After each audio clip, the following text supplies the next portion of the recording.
नमस्कार भोजपुरी भाइयों, उम्मीद करता हूँ सभी अच्छे होंगे। हमारे चैनल में आपका स्वागत है। पवन सिंह के बारे में आज बहुत ही बड़ी खबर आ गई है, जिसे सुनकर आपके ना केवल होश उड़ेंगे बल्कि रोंगटे भी खड़े हो जाएंगे, क्योंकि आज हम आपके ऐसी तस्वीरें दिखाने वाले हैं जिसे देखकर और सुनकर आप बहुत ही ज़्यादा चकाचौंध हो जाओगे।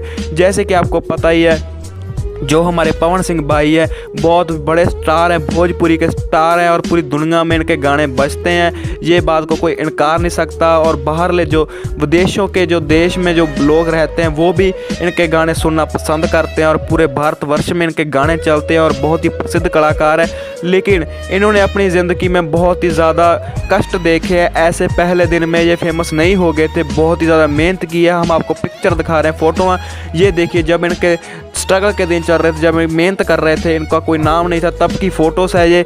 बहुत बंदे ने इसने स्ट्रगल किया यार, मैं इसका दिल से फ़ैन हूँ। आप भी होंगे, मुझे पता है। ऐसे बंदों से मोटिवेशन लेनी चाहिए, कैसे निचली ज़मीन से उठकर कैसे ऊपर आया जाता है, कोई इनसे सीखें। और ये देखिए, जो पिक्चर आप देख रहे हैं ये इनके उस वक्त की है जब इन्हें कोई नहीं जानता था। ये अपनी मेहनत करने में लगे रहे थे। इनको पता था एक दिन मैंने सफल ज़रूर होना है, लोगों ने मुझे प्यार ज़रूर देना। जो ये प्यार इनको दिखा रहे हो, यही प्यार की बदौलत ये आज इतना मुकाम हासिल कर पाए हैं। आपको वीडियो अच्छी लगे तो लाइक ज़रूर करें। धन्यवाद।